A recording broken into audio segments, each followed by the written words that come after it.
हजरत Jarir इब्न अब्दुल्लाह रदी अल्लाह तआला अन्हु ने अपने गुलाम से इरशाद फरमाया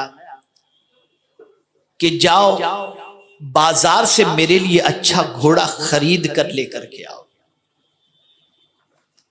गुलाम गया बाजार में, एक घोड़ा पसंद आया, घोड़े के मालिक से पूछा बेचोगे? उसने कहा हाँ। कहा कितने में बेचोगे? कहा 300 दिरहम में। आपने देखा घोड़े को बहुत अच्छा था, खरीद। आपने कहा चलो मेरे सेठ के पास, मेरे आका के पास चलो, मैं तुम्हें इस घोड़े की रकम दिला देता हूं। घोड़ा और घोड़े के मालिक को लेकर हजरत जरीर इब्न अब्दुल्लाह रदी अल्लाह तआला अन्हु के पास वो आया। हजरत जरीर इब्न अब्दुल्लाह जो सहाबी रसूल थे, उन्होंने देखा और देखकर गुलाम से पूछा कि कितने में ये सौदा किए हो तुम? कहा हुजूर 300 दिरहम में सौदा किया हो। तो आपने घोड़े को देखा, कहा किसका घोड़ा है? कहा ये साहब जो इनका घोड़ा है। पूछा आपका घोड़ा है? कहा हाँ। हजरत जरीर इब्न अब्दुल्लाह ने घोड़े पर हाथ फेरा, पैर देखा, सब कुछ देखा, फरमाया ये 300 का घोड़ा नहीं, ये 300 का नहीं। अब घोड़े के मालिक को महसूस हुआ कि शायद कम करेंगे, लेकिन हजरत जरीर इब्न अब्दुल्लाह रदी अल्लाह तआला अन्हु फरमाते हैं कि इस घोड़े की कीमत 300 नहीं 400 होनी चाहिए। बढ़ा दिया, 300 में डन हो चुका था, लेकिन आप फरमाते इसकी 400 कीमत होनी चाहिए। तो घोड़े के मालिक को हैरत हुई कि लोग कम करते ये बढ़ा रहे हैं। फिर हजरत जरीर इब्न अब्दुल्लाह ने उसके सर के हिस्से को देखा तो बहुत अच्छा लगा। आपने फरमाया नहीं 400 नहीं, इसकी कीमत 500 होनी चाहिए। यहां तक के बढ़ाते बढ़ाते हजरत जरीर इब्न अब्दुल्लाह रदी अल्लाह तआला अन्हु ने फरमाया इसकी कीमत 700 होनी चाहिए। और फिर उसके बाद गए और 700 लेकर के आए और घोड़े के मालिक को दे दिया। घोड़े के मालिक की हैरत की इंतहा न रही। उसने पूछा हजरत जरीर से, हुजूर ये तो बताइए, मैं तो डर रहा था कि आप इसकी कीमत कम करेंगे, लेकिन आपने तो इतना बढ़ा करके मुझे दिया, वजह क्या है? तो अब जवाब सुनिए, अब जवाब सुनिए।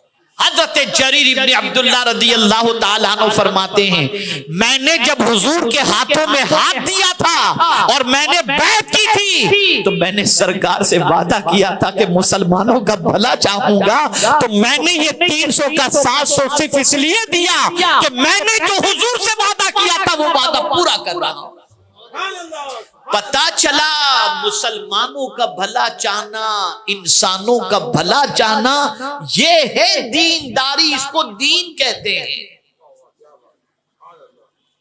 कुरान तो बुरा सोचने के लिए भी मना करता है और हुजूर भी मोमिनीन के लिए बुरा सोचने से मना फरमाते हैं। और यहां तो इतना खा गए कि डकार ही नहीं लेते हैं, अल-इयाज़ु बिल्लाह। और जितना नुकसान इस वक्त उम्मते मुस्लिमा को उम्मते मुस्लिमा से पहुंच रहा है, किसी और से नहीं। आप बोलेंगे बड़ी अजीब बात करते हैं, मैं आपको बताता हूं। इमाम की महफिल है ना, इस्लाम को नुकसान जितना मुसलमानों से पहुंचा है किसी और से नहीं। दलील ये महफिल है।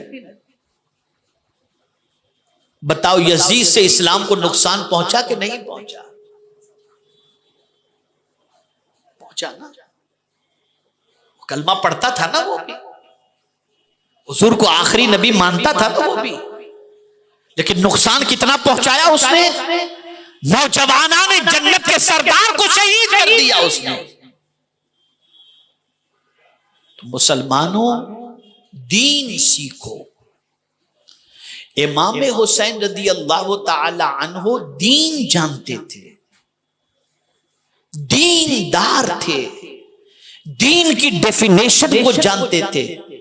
उनका कोई अमल भी दुनिया के लिए नहीं था, उनका हर अमल अल्लाह के लिए था, उसकी खुशनुदी के लिए था। मेरे प्यारे आका सल्लल्लाहु ताला अलैहि वसल्लम के प्यारे दीवानों, अब गुफ्तगू को समेटते हुए आपको समझा दूं, कोई अगर आपसे पूछे कि दीन क्या है, दीन की डेफिनेशन क्या है, तो मेरे आका सल्लल्लाहु अलैहि वसल्लम का इरशाद सुना दीजिए कि हुजूर सल्लल्लाहु अलैहि वसल्लम ने फरमाया, अद्दीनुन नसीहा, दीन भला चाहने का नाम है, खैर खाही का नाम दीन है।